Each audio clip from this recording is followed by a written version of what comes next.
우리가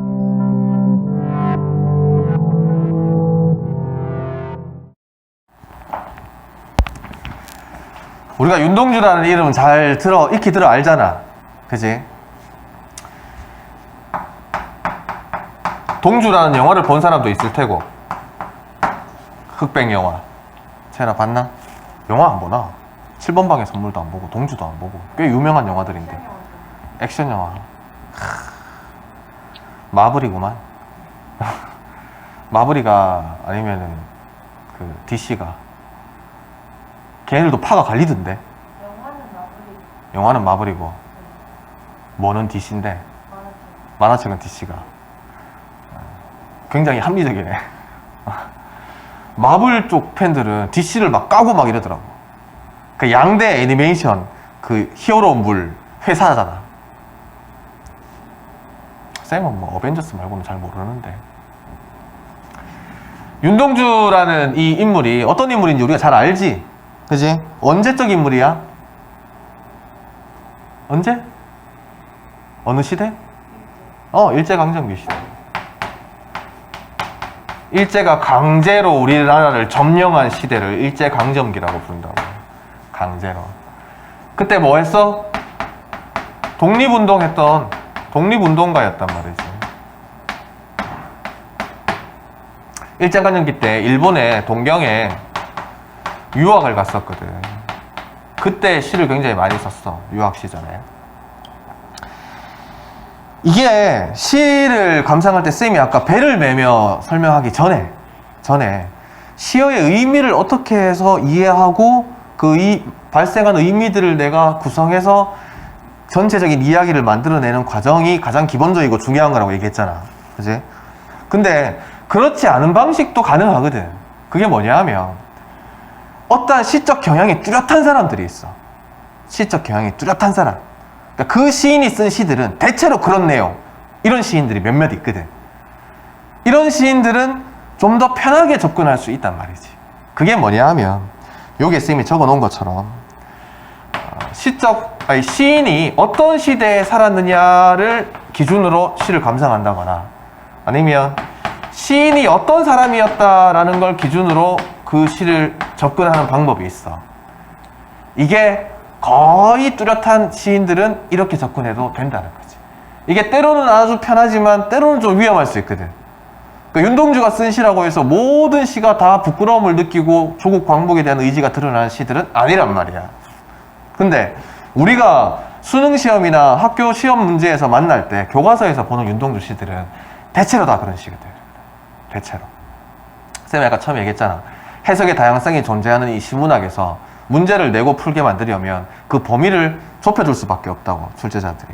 그 범위를 좁히는 첫 번째가 보기라는 거지, 보기. 그러니까 만약에 보기에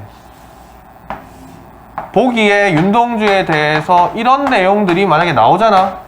그러면 이 보기가 우리한테 알려주는 거야. 야, 지금 내가 오른쪽 방향지시등 켰어. 깜빡깜빡. 오른쪽으로 따라와. 이렇게 가르쳐 주는 거야. 그럼 우린 따라가면 돼. 오른쪽이야 라고 하는데 아니야. 시는 시어의 의미부터 파악해야 돼. 이러고 있을 필요는 없다는 거지. 어떤 시인들? 시적 경향이 뚜렷한 시인들. 윤동주의 시들은 대체로 부끄러움의 정서가 드러나. 대체로 암울한 현실을 인식하고 그 암울한 현실을 극복하고자 하는 의지를 드러내는 시들이 대부분이에요. 그러니까 얘는 이렇게 접근을 해도 큰 무리가 없다는 거지. 이해되나? 이해되지? 특히 보기에서 이렇게 유도를 해줄 때 따라가면 돼. 전적으로 믿고 따라가는 거야. 알겠지? 이 시도 그렇게 갈 수 있고 또 그렇게 가지 않을 수도 있는데 일단 우리는 지금 현대시의 기본적인 시어의 의미를 파악하는 과정을 조금 더 해봐야 되니까 일단 그렇게 가보자고. 제목이 중요하다 그랬잖아, 쌤이. 그치? 제목이 뭐라고? 쉽게 쓰여진 시잖아. 그치? 시가 어렵게 쓰여지지 않고 쉽게 쓰여졌다는 거야. 그치? 뭔가 문제가 있나? 시가 쉽게 쓰여지면 안 되나? 시가 쉽게 쓰여지면 좋은 건가? 뭐 어느 쪽인지 지금 모르겠어. 그치? 그런데 우리가 여기서 얻을 수 있는 아주 중요한 단서는 뭐냐 하면 시인이 자신의 시에다가 제목에 시라고 적어놨단 말이지. 그치? 그 다음에 밑에 보면 시인이라는 말이 나와. 이게 아주 중요한 단서야. 이게 왜 중요한 단서냐면, 보통 시인들은 이 글을 만들어내는 작가잖아, 그지? 이 작가들은 19은 시에서 직접 말하지 않고 대신 말하는 사람을 만들거든. 대신 말하는 사람은. 예를 들어 이렇게 생각해봐. 아주 불꽃 같은 사랑을 하고 우연히 찾아온 사람과 함께 불꽃 같은 사랑을 하고 난 다음에 헤어졌어. 그래서 그 사랑이 너무 그립고 혼자 너무 외롭고 너무 슬프단 말이지. 이런 이야기를 이제 내가 써서 전달을 해야 돼. 그런데 시적 화자를 마동석이나 김동현이나 이런 강인한 남성의 목소리로 떠난 사랑에 대한 그리움과 절절함을 노래하면 먹히겠냐고. 이게 안 먹히지. 잘 안 먹히지. 그지? 저렇게 강인한 남성이 왜 이별한 그 사랑하는 사람을 그리워하면서 질질 짤고 있지? 뭐 이렇게 생각한단 말이지. 그치? 그럼 어떻게 해야 돼? 떠난 사랑에 대한 그리움과 애절한 심정을 드러낼 때는 나약한 존재를 설정해야지. 그치? 강인한 남성보다는 섬세한 여성의 목소리가, 뭐 그렇다고 해서 뭐 여자들이 항상 늘 이별 후에 슬퍼하고 그리워하고 이게 잘 어울린다는 게 보다는, 그게 시적 화자로 이 독자들로 하여금 더 많은 공감을 이끌어낼 수 있잖아요. 그치? 그럴듯하게 느껴져야 된단 말이지. 그래서 시인들은 보통 자기가 드러내고자 하는 이야기에 잘 어울리는 시적 화자들을 늘 만들어내거든. 만들어내. 좀 순수한 이야기를 하고 싶을 때에는 어린아이를 시적 화자로 만드는 경우도 있고, 강인한 의지를 보여주고 싶을 때에는 강인한 남성의 모습을 보여줄 때도 있고, 그렇단 말이야. 그런데 제목에도 시라고 적혀 있고 시인이란 말이 안에 나오잖아. 그러면은 얘는 그게 없는 거야. 그게 없다는 말은 뭐야? 이 시는 시적 화자가 곧 자기 자신 시인이란 얘기야. 이 말은 무슨 말이야? 독립운동가란 얘기야.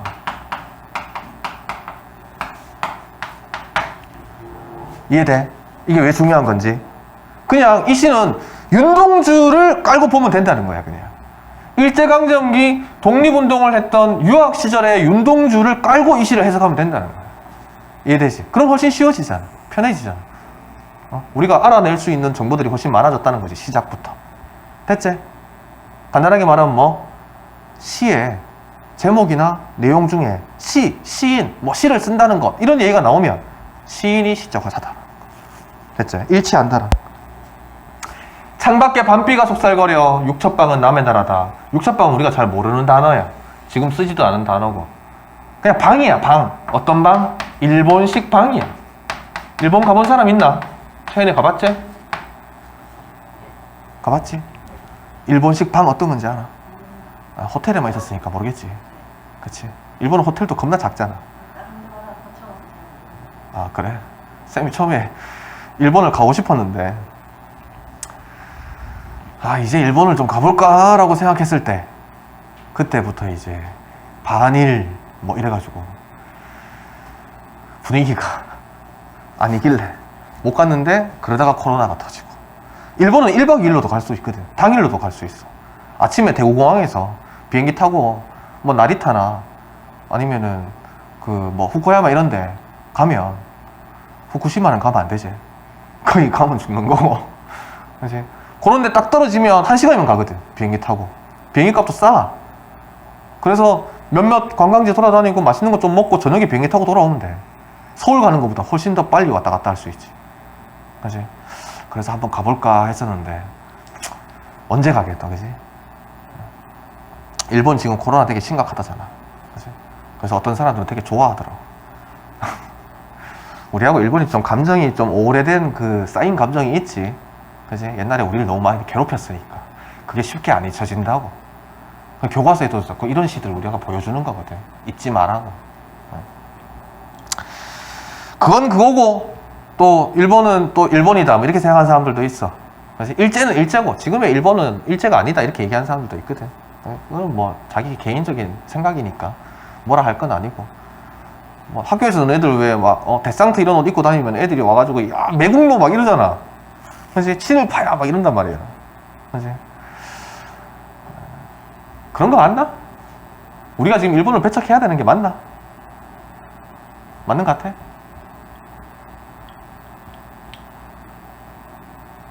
쌤이 어떻게 생각하는데? 쌤이 예전에 일본 소설, 일본 영화에 엄청 빠졌을 때가 있었거든. 대학교 다닐 때. 아, 기가 막힌 거야. 한국 소설하고 좀 달라. 걔네들은 뭔가 이렇게 막 자극적이거나 혹은 사건이 막 이렇게 막 일어나거나 이런 게 잘 없어. 그냥 처음부터 끝까지 밋밋해. 그러니까 영화 보다 보면 한 30분 보면 잠 와. 그런 류의 영화나 소설들이 있어. 쌤이 군대 갔을 때 상실의 시대를 처음 딱 읽고 충격을 좀 받았거든. 아, 이런 소설이 있구나. 그래서 그때부터 이제 일본의 유명한 소설들이라는 걸 막 다 읽었었거든.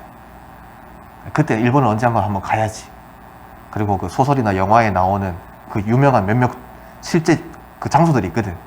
거기에 한번 가봐야지 막 이랬었거든. 친일파인가? 친일파?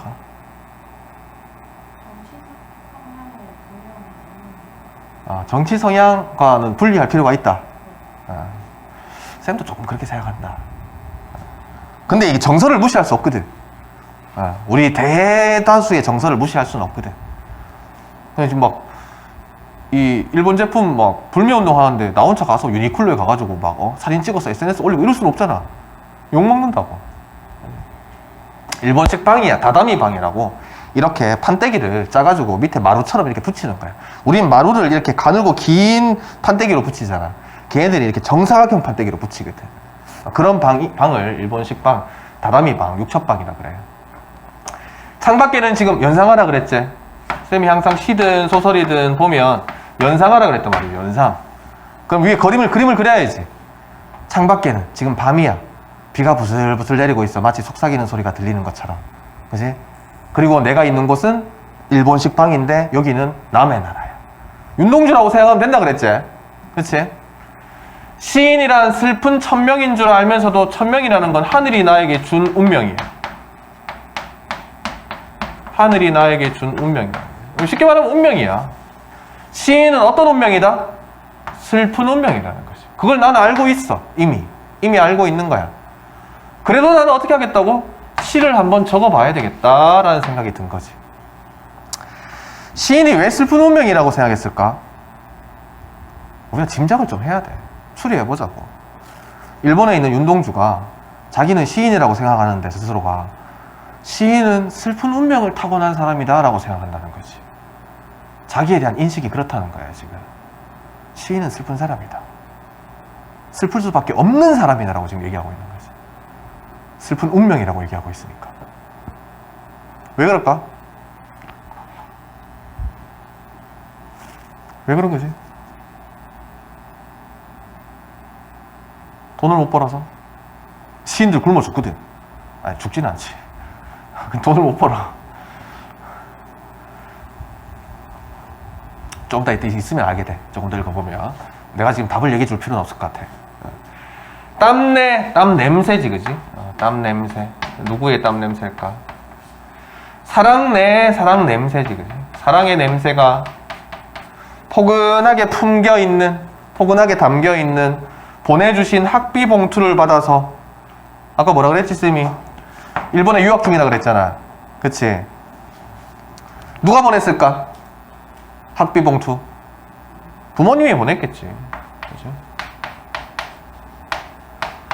부모님의 땀과 부모님의 사랑이 가득 담긴 학비 봉투를 받아서 이렇게 되겠지. 그치? 그러니까 자식 공부시킨다고 열심히 일해가지고 사랑하는 마음을 담아서 학비를 보낸 거지. 그걸 받아서 대학 노트를 끼고 늙은 교수의 강의를 들으러 간다. 왜 하필 젊은 교수도 아니고 늙은 교수일까? 너희들도 학교에 보면 선생님들 중에 나이가 좀 있는 선생님도 있고 좀 젊은 선생님도 있잖아, 그지? 나이가 좀 있는 선생님들은 어때 보면 대체적으로 다 그렇지는 않지만 수업을 이렇게 좀 편안하게 하시는 편이지, 그치? 그 젊은 선생님들처럼 막 앞에서 소리 지르고 막 이렇게 잘 안 하잖아, 그치? 읽어봐. 그러고 끝나는 쌤도 있어, 그치? 이렇게 생각하면 돼. 우리는 늙은 선생님, 늙은 교수에게서 수업을 듣는데 뭔가 신선하고 혁신적인 수업을 듣게 될까? 그럴 가능성이 클까? 그렇지 않을 가능성이 더 크겠지. 그치? 이미 기성세대란 말이야, 이 사람은. 기성세대란 말은 이미 어느 정도 그 모양이 갖추어져 있어. 뭔가 변화가 있는 수업은 아니라는 거지. 그치? 이걸 왜 여기서 적어서 표현을 하는지는 같이 좀 이따가 이해를 해보면 납득이 돼. 강의를 들으러 간대. 생각해보면 강의 들으러 가면서 생각을 해보는 거야. 어렸을 때 동무들, 친구들 하나 둘 모두 다 잃어버리고 친구들 다 어디 갔지? 왜 다 잃어버렸지? 시대를 생각해보라고. 시대를 생각해보면 전쟁 중이잖아. 지금 일제는 전쟁 중이었단 말이지. 그지? 조선 청년들을 막 잡아가. 전쟁터에. 군인으로도 잡아가고. 그 다음에 일 시키려고. 저기 섬나라 같은 데 가가지고 막 무기 막 만들고 비행기 만들고 징용이라 그러지. 징용. 징용도 해가고 징병도 해가고. 징용이나 징병에 안 끌려가려고 만주나 저기 뭐 러시아나 이런 데로 도망가는 사람들도 되게 많았거든. 그러니까 뿔뿔이 이제 청년들이란 청년들은 다 흩어지게 되는 거지. 그렇지? 그걸 지금 얘기하는 거겠지. 그렇지? 뭐 윤동주처럼 독립운동 하다가 걸려가지고 뭐 처형된 사람도 있을 거고, 그렇지? 감옥에 간 사람도 있을 거고, 그렇지? 나는 무엇을 바라며 나는 다만 홀로 침전하는 것일까? 침전이라는 게 무슨 뜻이야?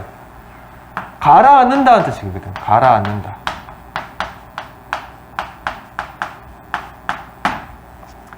요런 게 너희들은 앞으로 이제 어떻게 이해하면 되냐? 시적 화자가 자기 자신을 어떻게 인식하는지 이렇게 이해를 하면 돼. 시적 화자는 지금 자기 자신을 혼자서 가라앉고 있다고 생각하는 거야. 다 같이 가라앉는 게 아니야. 알겠나? 나 혼자만 가라앉는 거야. 나 혼자만. 가라앉는다라는 느낌이 어떤 걸 것 같아? 시대를 떠올려보라. 일제강점기잖아, 그치? 독립운동가잖아. 시인이잖아. 그치? 근데 가라앉고 있다. 그치? 뭔가 이렇게 왕성한 활동을 하는 게 아니잖아, 그러면. 그치? 왕성한 활동을 하는 게 아니잖아. 인생은 살기 어렵다는데 이때 당시에 인생은 되게 살기 힘든 때지. 그치?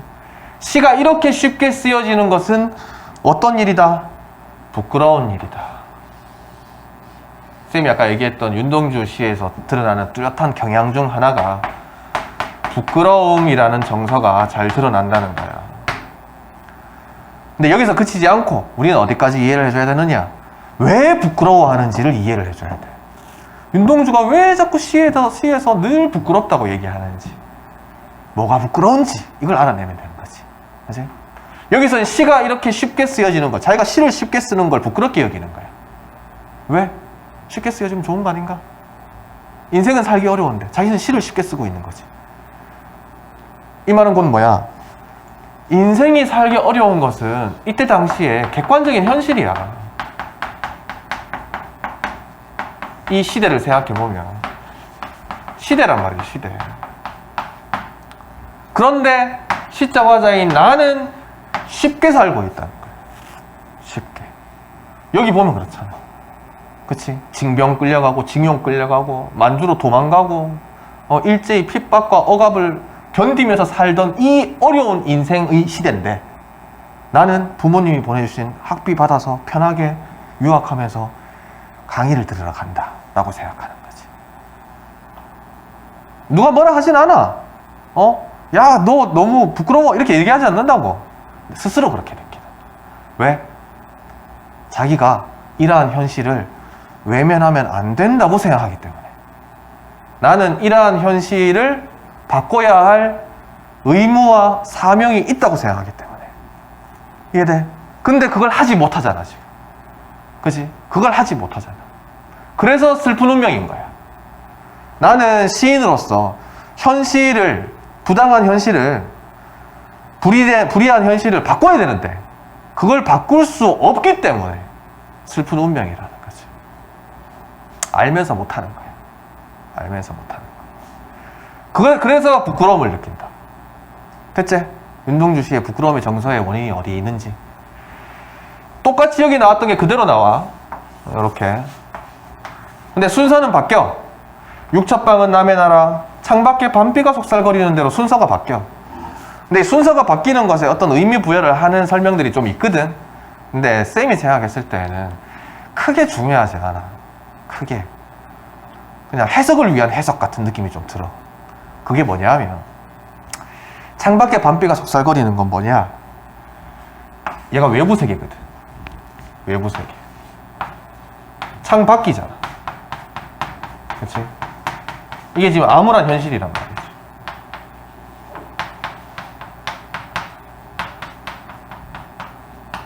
이 암울한 현실을 뒷받침해주는 시야가 뒤에 있지. 그치? 얘는 우리 일반적인 성질에서 이미 찾아낼 수 있잖아. 어둡잖아. 밤은. 그치? 비는 위에서 아래로 떨어진다고. 그치? 그러면 이 어두운 현실, 바닥으로 깔리는 이 어두운 현실인 거잖아. 그치? 그래서 얘가 창밖은 암울한 현실이다 이렇게 얘기할 수 있는 거거든. 밤비가 내리는 암울한 현실을 처음에 먼저 인식한 거야. 근데 여기서는 내가 이렇게 되어 있고 나는 남의 나라에서 이렇게 되어 있고 그런데 현실은 암울하다. 이렇게 순서가 바뀌는 거야. 이걸 어떤 사람들은 현실 인식이 먼저니 뒤니 해가지고 해석에 대해서 막 이렇다 저렇다 얘기를 하는데 쌤 생각했을 때 별로 중요하지도 않고 이 시를 이해하는데도 별로 영향을 주지 않고 그냥 이 정도만 이해해주면 돼. 창밖에 밤비가 속살거리는 것은 암울한 외부의 현실을 화자가 인식하고 있는 것이다. 그러면 인식하고 난 다음에 어떻게 해야 될까? 현실이 암울하네. 뭐 그럴 수도 있지 뭐. 이렇게 되는 게 아니고 어떻게? 바꿔야 되겠다는 거지. 바꿔야 되겠다. 이제 여기서부터는 이제 의지가 드러나. 의지가 드러나는 걸 우리가 어떻게 알 수 있느냐? 등불을 밝힌다잖아. 등불을 밝혀. 그래서 어떻게? 어둠을 조금 내몬다는 거야. 그치? 이 어둠은 뭐였어? 암울한 외부 현실이었다. 외부 세계, 암울한 현실. 그럼 나는 등불 하나를 밝히면 어떻게 되겠어? 이 어두운 것을 조금이나마 밝게 바꿀 수 있겠지? 전부 다는 몰아낼 수가 없지? 그치? 혼자의 힘으로 어떻게 이 암울한 현실을 바꾸겠냐고. 그걸 못해가지고 부끄러운 걸 알고 있는데. 그치? 그러니까 등불 하나를 밝혀서 조금이라도 어둠을 몰아내고 시대처럼 올 뭐를 기다려? 아침을 기다리겠다는 거예요. 기다림의 자세가 들어가요. 우리가 시를 읽을 때 꼭 확인해야 될 것, 꼭 찾아내야 될 것 중 중요한 것이 시적 상황이랑 시적 화자가 느끼는 대상, 시적 화자의 태도 이런 것들이 중요하거든. 나중에 이야기를 구성하는데 이런 것들이 빠지면 이야기가 제대로 구성이 안 돼. 시적 화자는 지금 이런 태도를 보여주고 있는 거야. 기다리겠다는 거야. 언제까지? 최후까지. 목숨 걸겠다는 거지 지금. 그치?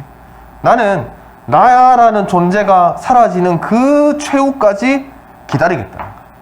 뭐를 기다려? 아침을 기다려. 그러면 얘도 우리가 이렇게 생각할 수 있잖아. 어두웠다가 밝아지는 거란 말이지. 그치? 새로운 날로 바뀌는 거잖아. 그치? 그러면 이 암울한 현실, 어두운 현실을 밝은 현실로 바꾸는 거니까 얘를 우리가 뭐라고 생각할 수 있는 거야? 광복 이렇게 생각할 수 있는 거라고. 맥락을 통해서도 이렇게 알 수 있는 거잖아. 그치? 뭐처럼 온다고? 시대처럼 온다. 시대는 쉽게 말하면 시간이거든. 시간은 내가 굳이 기다리지 않아도 오나 안 오나? 오잖아. 그치? 그러면 이 아침이 시간이 흐르는 것처럼 온다는 얘기는 무조건 온다는 거지. 비유를 여기다 해놓은 이유는 이 아침이 온다는 확신이라는 거야. 이해되나? 여기 시대 대신에 계절을 넣어놓으면 어떻게 될까? 계절처럼 오는 아침. 무조건 오나 안 오나? 무조건 오지. 그렇지? 그래서 미래에 대한 어떤 기대나 희망에 대한 확신을 보여줄 때 시인들이 주로 사용하는 비유가 시간이야. 계절이나 시간. 무조건 오니까. 어떤 일이 있어도 오니까 기다리겠다는 거예요. 그러면서 뭐가 일어나느냐? 자아 분열이 일어나. 나가 갑자기 둘이 돼.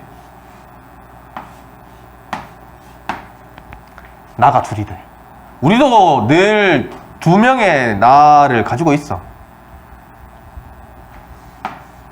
내면적인 나라는 게 있고, 이걸 우리가 내면적 자아라고 불러. 내면적 자아 말고 또 뭐가?